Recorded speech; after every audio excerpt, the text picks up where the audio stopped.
ಲೋಕಸಮರದ ಬಗ್ಗೆ core committee ಸಭೆ ನಡೆಸಿದ ಕುಮಾರಸ್ವಾಮಿ ಜೆಡಿಎಸ್ಗೆ 3 ಕ್ಷೇತ್ರ ಬಿಟ್ಟುಕೊಟ್ಟಿರುವ ಬಗ್ಗೆ ಅಧಿಕೃತ ಮಾಹಿತಿ ನೀಡಿದ್ರು.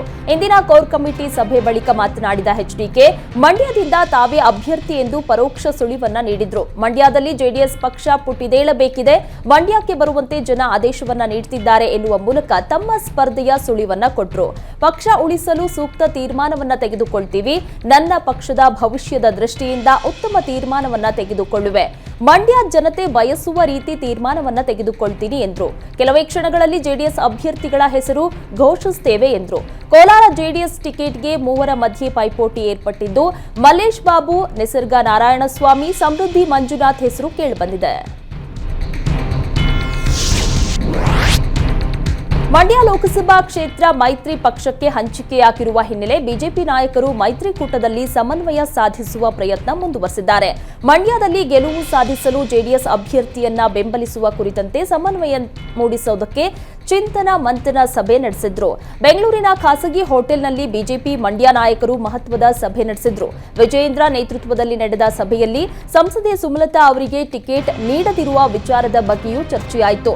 ಸುಮಲತಾ ಬೆಂಬಲಿಗರಿಗೆ ಸ್ಪಷ್ಟ ಸಂದೇಶ ರವಾನಿಸುವ ಕುರಿತು ಸಮಾಲೋಚನೆ ನಡೆಸಿದ್ರು. ಜೆಡಿಎಸ್ ಅಭ್ಯರ್ಥಿಯ ಪರವಾಗಿ ಸಮರ್ಪಕವಾಗಿ ಕೆಲಸ ಮಾಡುವ ಕುರಿತು ಸಂದೇಶ ರವಾನಿಸಿದ್ರು. ಕಾಂಗ್ರೆಸ್ ಅನ್ನ ಕ್ಷೇತ್ರದಲ್ಲಿ ಕಟ್ಟಿ ಹಾಕಲು ರಣತಂತ್ರ ರೂಪಿಸುವ ಕುರಿತು ಇಂದಿನ ಸಭೆಯಲ್ಲಿ ಚರ್ಚೆಯಾಯಿತು. ಮಂಡ್ಯ ಕ್ಷೇತ್ರವನ್ನ ಜೆಡಿಎಸ್ಗೆ ಬಿಟ್ಟುಕೊಟ್ಟ ಹಿನ್ನೆಲೆ ಸುಮಲತಾರನ್ನ ವಿಶ್ವಾಸಕ್ಕೆ ತೆಗೆದುಕೊಳ್ಳಲು ಬಿಜೆಪಿ ನಿರ್ಧರಿಸಿದೆ. ಮಂಡ್ಯ ಸಭೆಗೆ ಸುಮಲತಾಗೂ ಆಹ್ವಾನ ನೀಡಲಾಗಿದೆ. ಮಂಡ್ಯ ಕ್ಷೇತ್ರ ಜೆಡಿಎಸ್ಗೆ ಬಿಟ್ಟುಕೊಟ್ಟ ಸಂದರ್ಭದಲ್ಲಿ ಎನ್ಡಿಎ ಮಿತ್ರಕೂಟ ಒಟ್ಟಿಗೆ ಚುನಾವಣೆ ಎದುರಿಸಬೇಕಿದೆ. ಈ ಹಿನ್ನೆಲೆ ಮಂಡ್ಯ ಬಿಜೆಪಿ ಮುಖಂಡರ ಸಭೆಯನ್ನ ಕರೆಯಲಾಗಿದೆ. ಸುಮಲತಾ ಅವರನ್ನು ಭೇಟಿಯಾಗ್ತೀನಿ, ಅವರನ್ನು ವಿಶ್ವಾಸಕ್ಕೆ ತೆಗೆದುಕೊಳ್ಳುವ ಕೆಲಸ ಮಾಡ್ತೀನಿ ಎಂದು ವಿಜಯೇಂದ್ರ ತಿಳಿಸಿದ್ರು. ಕಾಂಗ್ರೆಸ್ ಪಕ್ಷದಲ್ಲಿ ಎಲ್ಲೂ ಅಸಮಾಧಾನ ಇಲ್ಲ, ಯಾಕಂದ್ರೆ ಟಿಕೆಟ್ ಪಡೆಯೋಕೆ ಯಾರೂ ಮುಂದಾಗಿಲ್ಲ. ಆದರೆ ಬಿಜೆಪಿಯಲ್ಲಿ ಹೆಚ್ಚು ಆಕಾಂಕ್ಷಿಗಳಿದ್ದಾರೆ, ಅಲ್ಲೂ ಸಮಾಧಾನ ಮಾಡುವ ಕೆಲಸ ಆಗಲಿದೆ ಎಂದರು. ಮೈಸೂರು ಕೊಡಗು ಬಿಜೆಪಿ ಅಭ್ಯರ್ಥಿ ಯದುವೀರ್ ಒಡೆಯರ್ ಏಪ್ರಿಲ್ 3ರಂದು ನಾಮಪತ್ರ ಸಲ್ಲಿಸುತ್ತಾರೆ ಎಂದು ಸಂಸದ ಪ್ರತಾಪ್ ಸಿಂಹ ಮಾಹಿತಿ ನೀಡಿದರು. ಪಕ್ಷದ ಕಾರ್ಯಕರ್ತರಿಗೆ ಕರೆ ನೀಡಿದ ಪ್ರತಾಪ್ ಸಿಂಹ, ಅವತ್ತಿನ ನಿಮ್ಮ ಹುಮ್ಮಸ್ಸು ಯದುವೀರ್ ಗೆದ್ದಂತೆ ಇರಬೇಕು, ನಮ್ಮ ಸಂಸದರಾಗಿ ಯದುವೀರ್ ಮಹಾರಾಜರು ಹೋಗಿ ಕೈ ಎತ್ತಬೇಕು ಎಂದರು. ಈ ಬಾರಿ ಗೆದ್ದಾದ ಮೇಲೆ ಸಹಜವಾಗಿ ನಿಮಗೆ ಮಂತ್ರಿ ಸ್ಥಾನ ಬರುತ್ತೆ, ಆದ್ದರಿಂದ ಈ ಭಾಗದಲ್ಲಿ ಇನ್ನಷ್ಟು ಅಭಿವೃದ್ಧಿ ಕಾರ್ಯ ಮಾಡಲು ಸಾಧ್ಯ ಆಗುತ್ತೆ.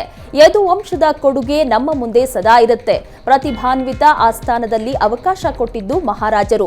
ರಾಜ್ಯದ ಮೊಟ್ಟ ಮೊದಲ ವಿವಿ ಮೀಸಲಾತಿ, ಕನ್ನಡ ಸಾಹಿತ್ಯ ಸಮ್ಮೇಳನ, ಹೀಗೆ ಹಲವು ಮೊದಲುಗಳನ್ನ ಕೊಟ್ಟಿರುವುದು ಮೈಸೂರು ಮಹಾರಾಜರು ಎಂದು ರಾಜವಂಶದ ಕೊಡುಗೆಯನ್ನ ನೆನೆದರು. ಕಾಂಗ್ರೆಸ್ ಅಭ್ಯರ್ಥಿ ಎಂ ಲಕ್ಷ್ಮಣ್ರನ್ನ ಖಂಡಿತವಾಗಿಯೂ ಜೈಲಿಗೆ ಕಳಿಸ್ತೀನಿ ಎಂದು ಸಂಸದ ಪ್ರತಾಪ್ ಸಿಂಹ ಶಪಥ ಮಾಡಿದ್ರು. ಸಾಮಾಜಿಕ ಸಮ್ಮೇಳನದಲ್ಲಿ ಮಾತನಾಡಿದ ಸಂಸದ ಪ್ರತಾಪ್ ಸಿಂಹ, ನನ್ನ ಮೇಲೆ ಮಾಡಿದ್ದ ಸುಳ್ಳು ಆರೋಪದ ಸಂಬಂಧ ಮೊಕದ್ದಮೆ ದಾಖಲಿಸಿದ್ದೇನೆ. ಲಕ್ಷ್ಮಣ್ರನ್ನ ಖಂಡಿತವಾಗಿಯೂ ಜೈಲಿಗೆ ಕಳಿಸ್ತೀನಿ. 47 ವರ್ಷಗಳ ಬಳಿಕ ಒಕ್ಕಲಿಗರಿಗೆ ಕಾಂಗ್ರೆಸ್ ಟಿಕೆಟ್ ಕೊಟ್ಟಿದೆ ಎನ್ನುತ್ತಿದ್ದಾರೆ. ಎಂ ಲಕ್ಷ್ಮಣ್ ಹೋದಲ್ಲಿ ಬಂದಲ್ಲಿ ಒಕ್ಕಲಿಗ ಎಂದು ಹೇಳಿಕೊಂಡು ಓಡಾಡ್ತಿದ್ದಾರೆ. ಅವರಿಗೆ ಒಕ್ಕಲಿಗ ಎಂದು ಸರ್ಟಿಫಿಕೇಟ್ ಕೊಟ್ಟವರು ಯಾರು ಎಂದು ಪ್ರತಾಪ್ ಸಿಂಹ ಪ್ರಶ್ನೆ ಮಾಡಿದರು.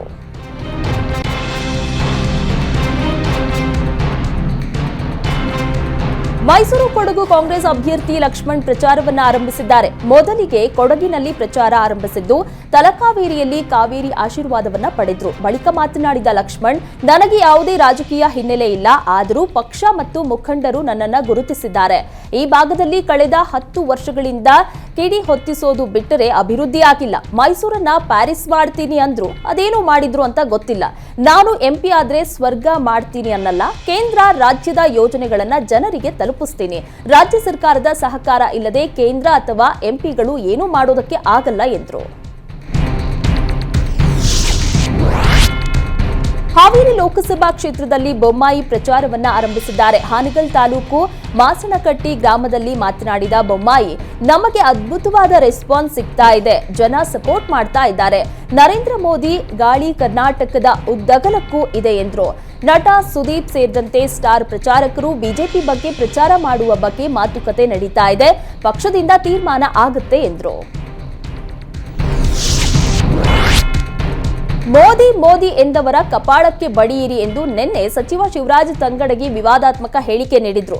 ಈ ಬಗ್ಗೆ ಕಿಡಿಕಾರಿದ ಬಿಜೆಪಿ ರಾಜ್ಯಾಧ್ಯಕ್ಷ ವಿಜಯೇಂದ್ರ ಕಾಂಗ್ರೆಸ್ ಪಕ್ಷ ಮತ್ತು ಕಾಂಗ್ರೆಸ್ ಪಕ್ಷದ ಮುಖಂಡರಿಗೆ ತಲೆ ತಿರುಗ್ತಾ ಇದೆ. ಮೋದಿ ಅವರ ಜನಪ್ರಿಯತೆ ತಡೆಯಲಾರದೆ ಹತಾಶೆಯಿಂದ ಹೇಳಿಕೆ ನೀಡುತ್ತಿದ್ದಾರೆ ಎಂದರು. ಕಾಂಗ್ರೆಸ್ ಲೋಕಸಭೆ ಚುನಾವಣೆಯಲ್ಲಿ 15ರಿಂದ 20 ಸೀಟು ಗೆಲ್ತೀವಿ ಅನ್ನೋ ಚಿಂತನೆಯಲ್ಲಿದ್ರು. ಆದರೆ ಯಾವ ಸಚಿವರು ಚುನಾವಣೆಗೆ ನಿಲ್ಲಲಿಲ್ಲ. ಮತದಾನ ಆದ ಬಳಿಕ ಅವರಿಗೆ ಕಪಾಳ ಮೋಕ್ಷ ಆಗಲಿದೆ ಎಂದರು. ಮೋದಿ ಬಗ್ಗೆ ತಂಗಡಗಿ ಹೇಳಿಕೆಗೆ ವ್ಯಾಪಕ ವಿರೋಧ ವ್ಯಕ್ತವಾಗ್ತಾ ಇದ್ದು, ಸಚಿವ ತಂಗಡಗಿ ಮನೆಗೆ ಮುತ್ತಿಗೆ ಹಾಕುವುದಕ್ಕೆ ಬಿಜೆಪಿ ಕಾರ್ಯಕರ್ತರು ಯತ್ನಿಸಿದ್ರು. ಕೊಪ್ಪಳದ ಕಾರಟಗಿಯಲ್ಲಿ ಸಚಿವ ಶಿವರಾಜ್ ತಂಗಡಗಿ ನಿವಾಸದ ಬಳಿ ಇರೋ ರಸ್ತೆ ಮೇಲೆ ಕುಳಿತು ಪ್ರತಿಭಟಿಸಿದ್ರು. ಮನೆ ಬಳಿ ತಲುಪಲು ಪೊಲೀಸರು ಬಿಡದ ಕಾರಣ ಕಾರಟಗಿ ಕನಕಗಿರಿ ಮುಖ್ಯ ರಸ್ತೆಯಲ್ಲಿ ಕುಳಿತು ಪ್ರತಿಭಟನೆ ಮಾಡಿದ್ರು. ಮೋದಿ ಮೋದಿ ಎಂದು ಘೋಷಣೆ ಕೂಗುತ್ತಾ ಶಿವರಾಜ್ ತಂಗಡಿಗೆ ಧಿಕ್ಕಾರ ಕೂಗಿ ಆಕ್ರೋಶವನ್ನ ಹೊರಹಾಕಿದ್ರು. ಸಚಿವ ಶಿವರಾಜ್ ತಂಗಡಗಿ ಹೇಳಿಕೆಯನ್ನ ಡಿಸಿಎಂ ಡಿಕೆಶಿ ಸಮರ್ಥಿಸಿಕೊಂಡಿದ್ದಾರೆ. ಹೊಡಿ ಬಡಿ ಕಪಾಳಕ್ಕೆ ಹೊಡಿ ಅಂತ ನಾಡ ಭಾಷೆಯಲ್ಲಿ ಹೇಳಿರಬಹುದಷ್ಟೇ, ಅದೇನು ದೊಡ್ಡದಲ್ಲ. ತಂಗಡಗಿನ ಲೀಡ್ರು ಮಾಡ್ತವ್ರೆ ಮಾಡ್ಲಿ ಎಂದು ಪರೋಕ್ಷವಾಗಿ ಬಿಜೆಪಿಗೆ ಟಾಂಗ್ ನೀಡಿದ್ರು. ನಾನು ರಾಜ್ಯದ್ದು ಮಾತನಾಡುತ್ತೇನೆ, ಗ್ರಾಮಾಂತರ ಮಾತಾಡಲ್ಲ. ಗ್ರಾಮಾಂತರದಲ್ಲಿ ದೇವೇಗೌಡರ ಸೊಸೆ ಇದ್ದಾಗಲೂ ಇದೇ ಪರಿಸ್ಥಿತಿ ಇತ್ತು. ಅಂದಿಗೂ ಇಂದಿಗೂ ಬಹಳ ವ್ಯತ್ಯಾಸವಿದೆ ಎಂದರು. ಮಂಡ್ಯ, ಬೆಂಗಳೂರು, ಗ್ರಾಮಾಂತರ, ಚಿಕ್ಕಬಳ್ಳಾಪುರ, ಹಾಸನ ಎಲ್ಲಿಯಾದರೂ ಎಚ್ಡಿಕೆ ಸ್ಪರ್ಧೆ ಮಾಡಲಿ. 2 ಪಾರ್ಟಿ ಸೇರಿ ತೀರ್ಮಾನ ಮಾಡಿದ್ದಾರೆ. ಅವರಿಗೆ ಅನುಕೂಲವಾಗುವ ಕಡೆ ನಿಲ್ಲಲಿ ಎಂದರು.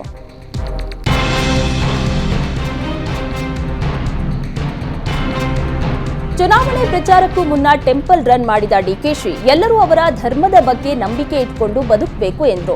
ಶೃಂಗೇರಿ ಶಾರದೆ ದರ್ಶನ ಪಡೆದು ಮಾತನಾಡಿದ ಡಿಕೆಶಿ ಎಲ್ಲರೂ ಮಾಡುವುದು ಶಾಂತಿ ಹಾಗೂ ನೆಮ್ಮದಿಗೋಸ್ಕರ. ನಾನು ಧರ್ಮಸ್ಥಳ, ಶಾರದಾಂಬೆ, ಕೊಲ್ಲೂರು, ವಿನಯ್ ಗುರೂಜಿ, ಕುಕ್ಕೆ ಸುಬ್ರಹ್ಮಣ್ಯ, ಎಡಗುಂಜಿ, ಮೈಸೂರು ದೇವಾಲಯಕ್ಕೆ ಹೋಗ್ತೀನಿ. ಎಲ್ಲರ ಆಶೀರ್ವಾದ ಪಡೆದು ನನ್ನ ಧರ್ಮದ ಯುದ್ಧವನ್ನ ಆರಂಭ ಮಾಡ್ತೀನಿ. ಪ್ರಯತ್ನ ವಿಫಲವಾಗಬಹುದು, ಆದರೆ ಪ್ರಾರ್ಥನೆ ವಿಫಲವಾಗಲ್ಲ ಎಂದರು.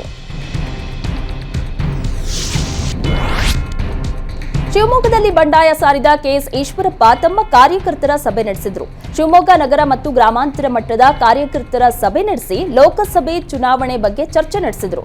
ಶಿವಮೊಗ್ಗ ಲೋಕಸಭಾ ಕ್ಷೇತ್ರದಲ್ಲಿ ಸ್ವತಂತ್ರ ಸ್ಪರ್ಧೆ ಮಾಡುವುದಾಗಿ ಘೋಷಣೆ ಮಾಡಿರುವ ಈಶ್ವರಪ್ಪ ಕಾರ್ಯಕರ್ತರ ಸಭೆ ಮಾಡಿ ಸ್ವತಂತ್ರ ಸ್ಪರ್ಧೆಗೆ ಬೆಂಬಲ ಕೋರಿದ್ರು. ಕಾಂಗ್ರೆಸ್ ಪಾಳೆಯದ ಬಗ್ಗೆ ಕಿಡಿಕಾರಿದ ಸಿಟಿ ರವಿ ಕಾಂಗ್ರೆಸ್ ಯಾರ ನೇತೃತ್ವದಲ್ಲಿ ಚುನಾವಣೆಗೆ ಹೋಗುತ್ತೆ, ಅವರಲ್ಲಿ ನೀತಿಯೂ ಇಲ್ಲ, ನಿಯತ್ತೂ ಇಲ್ಲ ಎಂದು ಆಕ್ರೋಶ ಹೊರಹಾಕಿದ್ರು. ಹೋಳಿ ಆಡೋಕೆ ನೀರಿಲ್ಲ, ಅಭಿವೃದ್ಧಿ ಇಲ್ಲ. ಕಾಂಗ್ರೆಸ್ ತನ್ನ ಅಜೆಂಡಾವನ್ನ ದಲಿತ ಲೀಡರ್ ಮೂಲಕ ಆಡಿಸ್ತಾ ಇದ್ದಾರೆ. ಶಿವರಾಜ್ ತಂಗಡಗಿ, ಪ್ರಿಯಾಂಕಾ ಖರ್ಗೆ ಮೂಲಕ ಕಾಂಗ್ರೆಸ್ ತಮ್ಮ ಅಜೆಂಡಾ ಮಾಡಿಸ್ತಾ ಇದೆ. ಟ್ಯಾಕ್ಸ್ ಬಗ್ಗೆ ಮಾತಾಡ್ತಾ ಇದ್ದಾರೆ. ಸಿದ್ದರಾಮಯ್ಯ ಅವರೇ, ನಿಮ್ಮಲ್ಲಿ ದಾಖಲೆ ಇದ್ರೆ ಯಾವೆಲ್ಲ ಹಣ ಬರಬೇಕು ಎಂದು ಬಿಡುಗಡೆ ಮಾಡಿ ಅಂತ ಸವಾಲ್ ಹಾಕಿದ್ರು.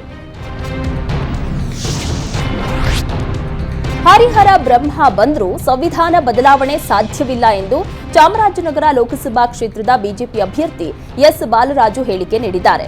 ಸಂವಿಧಾನ ದೇಶದ ಉತ್ಕೃಷ್ಟ ಗ್ರಂಥ. ಅಂಬೇಡ್ಕರ್ ಕೊಟ್ಟಿರುವ ಸಂವಿಧಾನವನ್ನ ಯಾರಿಗೂ ಬದಲಿಸಲು ಸಾಧ್ಯವಿಲ್ಲ.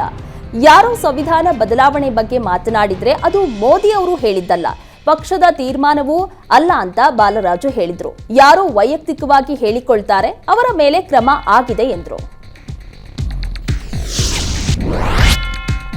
ಸುರಪುರ ಕ್ಷೇತ್ರದ ಉಪಚುನಾವಣೆ ಘೋಷಣೆಯಾಗಿದ್ದು ಬಿಜೆಪಿ ತನ್ನ ಅಭ್ಯರ್ಥಿ ಘೋಷಿಸಿದೆ.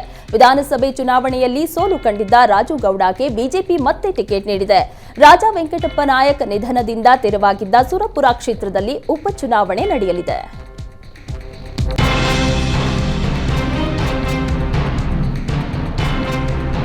ಮೋದಿ ಮೋದಿ ಅನ್ನೋ ಯುವಕರ ಕೆನ್ನೆಗೆ ಬಾರಿಸಬೇಕು ಎಂದು ಶಿವರಾಜ್ ತಂಗಡಗಿ ಹೇಳಿಕೆಗೆ ರಾಜ್ಯದೆಲ್ಲೆಡೆ ತೀವ್ರ ವಿರೋಧ ವ್ಯಕ್ತವಾಗ್ತಾ ಇದೆ. ಸಚಿವ ಕೆಜೆ ಜಾರ್ಜ್ಗೂ ಈ ಬಿಸಿ ತಟ್ಟಿದೆ. ತಂಗಡಗಿ ಹೇಳಿಕೆಗೆ ಆಕ್ರೋಶ ವ್ಯಕ್ತಪಡಿಸಿದ ಬಿಜೆಪಿ ಕಾರ್ಯಕರ್ತರು ಜೈ ಶ್ರೀರಾಮ್, ಮೋದಿ ಮೋದಿ ಎಂದು ಕೂಗುತ್ತಾ ಜಾರ್ಜ್ ಕಾರಿಗೆ ಮುತ್ತಿಗೆಗೆ ಯತ್ನ ನಡೆಸಿದ್ರು. ಕಾರ್ಯಕರ್ತರ ಸಭೆಗೆ ನುಗ್ಗಲು ಯತ್ನಿಸಿದ್ರು. ಈ ವೇಳೆ ಬಿಜೆಪಿ ಕಾರ್ಯಕರ್ತರನ್ನ ತಡೆದು ಪೊಲೀಸರು ವಶಕ್ಕೆ ಪಡೆದರು. ಕೇಂದ್ರ ಸರ್ಕಾರದ ವಿರುದ್ಧ ತೆರಿಗೆ ಯುದ್ಧ ಮುಂದುವರಿಸಿರುವ ಸಚಿವ ಕೆಎನ್ ರಾಜಣ್ಣ ಕೇಂದ್ರದಿಂದ ಬರುವ ಹಣ ಭಿಕ್ಷೆಯಲ್ಲ ನಮ್ಮ ಪಾಲು, ಕೇಂದ್ರ ಸರ್ಕಾರ ದಕ್ಷಿಣ ರಾಜ್ಯಗಳಿಗೆ ಅನ್ಯಾಯ ಮಾಡಿದೆ. ಜಿಎಸ್ಟಿ ಕಲೆಕ್ಟ್ನಲ್ಲಿ ರಾಜ್ಯ 2ನೇ ಸ್ಥಾನದಲ್ಲಿದೆ. ಜಿಎಸ್ಟಿ ಹಣ ವಾಪಸ್ ಪಡೆಯುವಲ್ಲಿ 10ನೇ ಸ್ಥಾನದಲ್ಲಿದೆ. 26 ಜನ ಲೋಕಸಭೆ ಸದಸ್ಯರಿದ್ದಾರೆ. ರಾಜ್ಯದ ಹಿತಾಸಕ್ತಿ ಕಾಪಾಡುವಲ್ಲಿ ಅವರೆಲ್ಲ ಹಿಂದೆ ಬಿದ್ದಿದ್ದಾರೆ ಎಂದರು. ಒಬ್ಬ ಲೋಕಸಭೆ ಸದಸ್ಯ ಕೂಡ ರಾಜ್ಯಕ್ಕೆ ಅನ್ಯಾಯವಾಗುತ್ತಿದೆ, ಸರಿಪಡಿಸಿ ಅಂತ ಹೇಳಿಲ್ಲ. ನ್ಯಾಯಯುತವಾಗಿ ಎನ್ಡಿಆರ್ಎಫ್ ಹಣ ಕೊಡದೆ ಜನತೆ ಸಂಕಷ್ಟದಲ್ಲಿ ಸಿಲುಕುವಂತಾಗಿದೆ. ಇಂತಹ ಸರ್ಕಾರವನ್ನ ಹೋಗಲಾಡಿಸಬೇಕು ಎಂದರು. ಲೋಕಸಭಾ ಚುನಾವಣೆ ಹಿನ್ನೆಲೆ ಉಡುಪಿ ಜಿಲ್ಲೆಯಾದ್ಯಂತ ಅಕ್ರಮಗಳನ್ನ ತಡೆಯುವುದಕ್ಕೆ ಕಟ್ಟೆಚ್ಚರ ವಹಿಸಲಾಗಿದೆ. ಕಳೆದ 1 ವಾರದಲ್ಲಿ ದಾಖಲೆಗಳಿಲ್ಲದೆ ಸಾಗಾಟ ಮಾಡ್ತಾ ಇದ್ದ ಒಟ್ಟು 8.81 ಲಕ್ಷ ರೂಪಾಯಿ ಹಣವನ್ನು ವಶಪಡಿಸಿಕೊಳ್ಳಲಾಗಿದೆ. ಮಾರ್ಚ್ 21ರಂದು ಬೈಂದೂರು ವಿಧಾನಸಭಾ ಕ್ಷೇತ್ರದಲ್ಲಿ 3.50 ಲಕ್ಷ ರೂಪಾಯಿ, ಕಾಪು ವಿಧಾನಸಭಾ ಕ್ಷೇತ್ರದ ಉದ್ಯಾವರ ಚೆಕ್ಪೋಸ್ಟ್ನಲ್ಲಿ 4.51 ಲಕ್ಷ ರೂಪಾಯಿ ಹಾಗೂ ಮಾರ್ಚ್ 23ರಂದು ಉಡುಪಿ ವಿಧಾನಸಭಾ ಕ್ಷೇತ್ರದಲ್ಲಿ 80,000 ರೂಪಾಯಿ ಹಣವನ್ನ ವಶಪಡಿಸಿಕೊಳ್ಳಲಾಗಿದೆ. ಜಿಲ್ಲೆಯಲ್ಲಿ ಒಟ್ಟು 4 ನೀತಿ ಸಂಹಿತೆ ಉಲ್ಲಂಘನೆ ಪ್ರಕರಣಗಳು ದಾಖಲಾಗಿವೆ. ಲೋಕಸಭಾ ಚುನಾವಣೆ ನೀತಿ ಸಂಹಿತೆ ಜಾರಿ ಹಿನ್ನೆಲೆ ನಗರ ಚುನಾವಣಾ ಅಧಿಕಾರಿಗಳು ಭರ್ಜರಿ ಕಾರ್ಯಾಚರಣೆ ನಡೆಸಿದ್ರು. ಈವರೆಗೂ ಬೆಂಗಳೂರು ನಗರ ವ್ಯಾಪ್ತಿಯಲ್ಲಿ 2 ಕೋಟಿಗೂ ಅಧಿಕ ಮೊತ್ತದ ವಸ್ತುಗಳನ್ನು ಸೀಸ್ ಮಾಡಿದ್ದಾರೆ. ಬೆಂಗಳೂರು ನಗರ ಜಿಲ್ಲಾ ಚುನಾವಣಾ ಅಧಿಕಾರಿಗಳು ಮಾಹಿತಿ ನೀಡಿದ್ದು 1,54,65,719 ರೂಪಾಯಿ ಮೌಲ್ಯದ 30,908 ಲೀಟರ್ ಎಣ್ಣೆ ಸೀಸ್ ಮಾಡಲಾಗಿದೆ. 3,96,300 ರೂಪಾಯಿ ಮೌಲ್ಯದ 21.99 ಕೆಜಿ ಮಾದಕ ದ್ರವ್ಯ ವಶಕ್ಕೆ ಪಡೆಯಲಾಗಿದೆ. 37,50,000 ಮೌಲ್ಯದ 18.40 ಕೆಜಿ ಚಿನ್ನಾಭರಣಗಳು ಸೀಸ್ ಮಾಡಲಾಗಿದೆ. 22 ವಾಹನ ಸೇರಿದಂತೆ ನಾನಾ ವಸ್ತುಗಳನ್ನ ವಶಕ್ಕೆ ಪಡೆಯಲಾಗಿದೆ. ಈವರೆಗೆ ಚೆಕ್ಪೋಸ್ಟ್ ತಪಾಸಣೆ ವೇಳೆ 240 ಎಫ್ಐಆರ್ ದಾಖಲಾಗಿದೆ. ಲೋಕಸಭೆ ಚುನಾವಣೆ ಹಿನ್ನೆಲೆ ಅಕ್ರಮ ತಡೆಗಾಗಿ ರಾಯಚೂರು ಜಿಲ್ಲಾದ್ಯಂತ 23 ಚೆಕ್ಪೋಸ್ಟ್ ನಿರ್ಮಾಣ ಮಾಡಲಾಗಿದೆ. ಅಂತಾರಾಜ್ಯದ 5 ಚೆಕ್ಪೋಸ್ಟ್ಗಳಿಗೆ ಅಧಿಕಾರಿಗಳ ತಂಡ ಭೇಟಿ ನೀಡಿ ಪರಿಶೀಲನೆ ನಡೆಸಿತು. ರಾಯಚೂರು ಜಿಲ್ಲಾಧಿಕಾರಿ ಎಲ್ ಚಂದ್ರಶೇಖರ್, ಎಸ್ಪಿ ನಿಖಿಲ್ ಹಾಗೂ ಜಿಲ್ಲಾ ಪಂಚಾಯತ್ ಸಿಇಒ ಚೆಕ್ಪೋಸ್ಟ್ಗಳಿಗೆ ಭೇಟಿ ನೀಡಿ ಪರಿಶೀಲನೆ ನಡೆಸಿದ್ರು. ಸಿಬ್ಬಂದಿಗೆ ಪ್ರತಿಯೊಂದು ವಾಹನಗಳು ತಪಾಸಣೆ ನಡೆಸುವಂತೆ ಸೂಚನೆಯನ್ನ ನೀಡಲಾಯಿತು.